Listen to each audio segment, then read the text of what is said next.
Right now, lads and ladesses, welcome back to the channel, and also welcome back to welcome to a new series on the channel.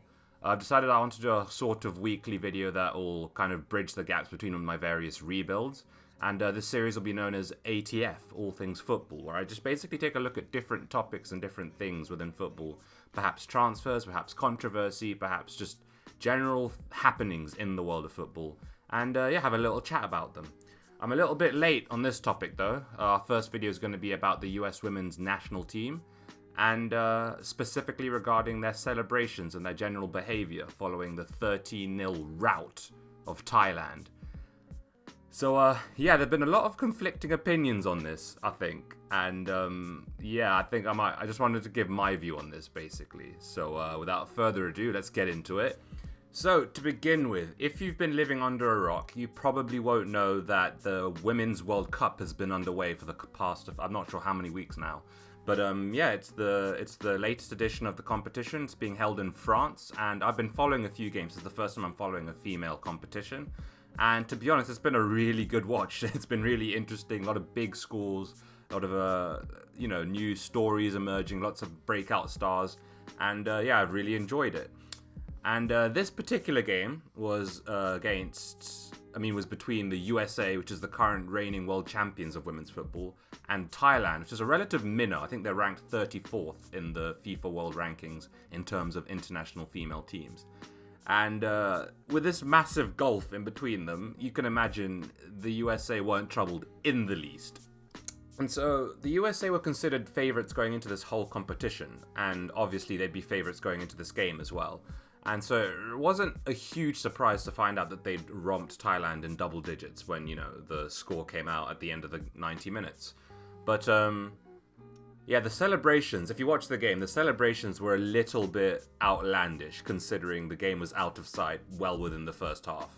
And a pretty common misconception in this whole saga has been the fact that people think that the issue was the number of goals the USA scored, which is not at all the issue in this case, because the World Cup is based on goal differential, at least in the group stages, and so it does matter how many goals you score, because you could end up losing out on goal difference, so more goals is always better. The issue is not at all the number of goals scored. We understand that it's, you have to play your best to respect your opponent, and so if you score 13, you score 13. That's just how it is. It's like this tweet here, as she says, imagine this men's sport team being accused of going too far because they played their best in a consequential match.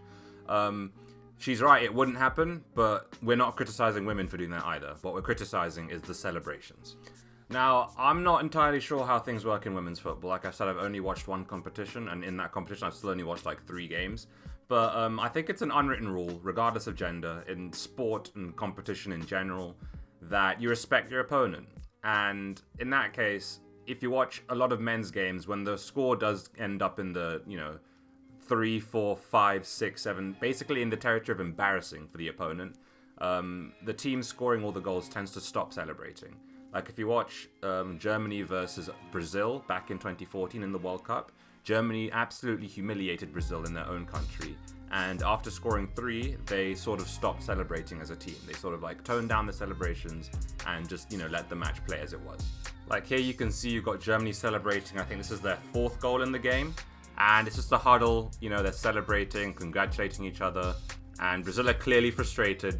And it's very discreet. It's not in their face. And you can contrast that with the USA celebrating their 9th goal of the night, which is Meg Rapinoe, I believe her name is, who's a seasoned veteran and the captain of the US women's national team, who runs up the touchline, does a whole leg pirouette kind of dance, and then invites the substitutes to celebrate with her. This is a little bit in bad taste, I must admit. To be honest, even if this was just the 2nd goal of the game, that would still be in bad taste. But it's not really even that gets me. It's the reaction to the backlash that they received. Like they were criticized for the celebration, which was over the top. It was not very nice, to witness as a Thailand player, Thailand manager, or Thailand fan. But their reaction to the backlash they received has been incredibly nonchalant and not in the least apologetic. Like here, Megan Rapinoe said to Fox Soccer, I'm taking this from Business Insider by the way, that after the win she saw the backlash and she didn't mind. It's not really a case of whether you mind or not, you did a bad thing, kind of like just, I don't think that she deserves to be really, criticized the way that the media really doubled down on the team and said, oh, it's a disgrace, oh, this is awful, this is disgusting, it's pathetic. Like, it's bad, and it really should be left to the coaching staff to deal with, and, it should be corrected in the next game.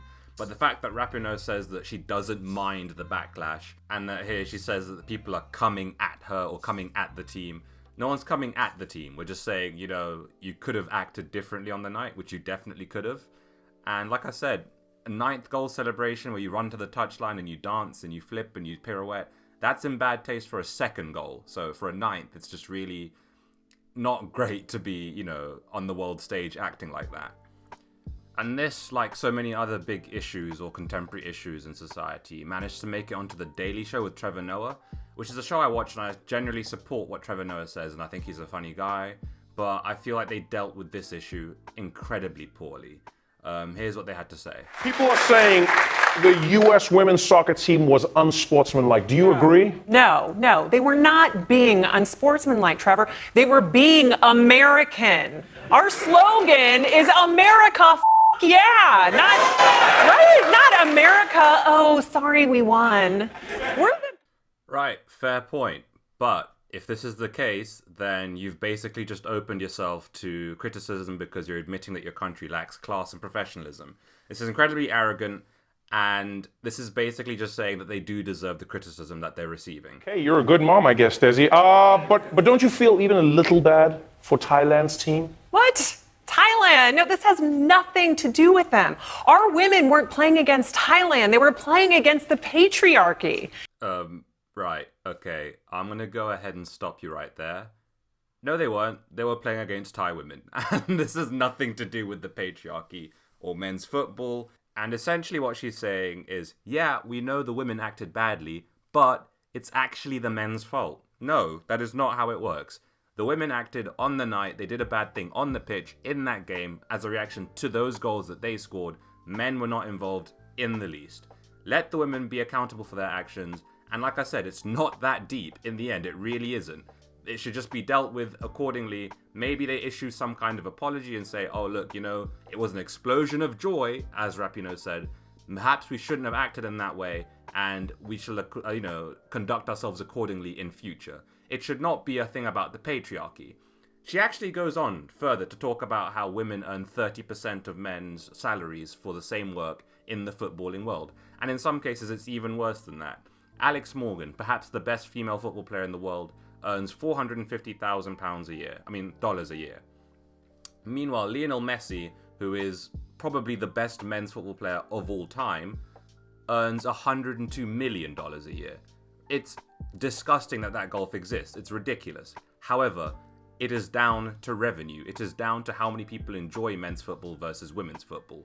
And the fact that they call it a wage gap is a little bit cheeky, I think. Because, in the workplace, you'll have a male software engineer earning more than a female software engineer who are at the same level, literally doing exactly the same job in the same office, and the only discernible difference between the two is in fact their gender. In that case, then yes, you can say there's a gender wage gap. It is unfair, and that is a very serious issue in the workplace that needs to be attended to. However, Alex Morgan and Lionel Messi have many differences between them in terms of how they compete and the level they compete beyond their gender. Oh yeah, and also would like to address this whole double standard thing that people are bringing up, saying that had this happened in the men's game, then they wouldn't receive criticism. I want to go ahead and say that is categorically incorrect. First of all, even if it was correct, it still wouldn't make how they acted okay. Second of all, it's just not the case in the least. Male footballers are constantly criticised for celebrations, and these celebrations often are winning goals or crucial goals, not 9 or 10 or 12 or 13th goals in a match. This is, Jesse Lingard dances after scoring 1 goal at the Emirates, and then Twitter just explodes with criticism for it. So, yeah, no, I don't agree with that double standard in the least, and I think it shouldn't be used, and like I said before, this should really have all been sorted out internally, and should have just been a case of them apologising and saying, you know what, we got overexcited, and we celebrated very exuberantly, but it was only because we were so happy to be doing so well in the World Cup. End of. That is a fair statement. But don't bring the patriarchy into it, because the patriarchy has nothing to do with it at all. Anyway, that brings us to the conclusion of our first ever edition of ATF. I hope you've enjoyed this video. If you have, please let me know. If you disagree with anything I've said, then feel free to let me know in the comments. I'm always up for debate. I'm very open to changing my mind. Perhaps I'm wrong. So it's, my word isn't law. But yeah, please let me know in the comments. Please stay tuned for the next video, whatever it's going to be on. We'll know next week, I suppose. However, there will be a rebuild coming out before that next ATF video, so stay tuned for that as well. And I guess I'll see you in the next one. Cheers.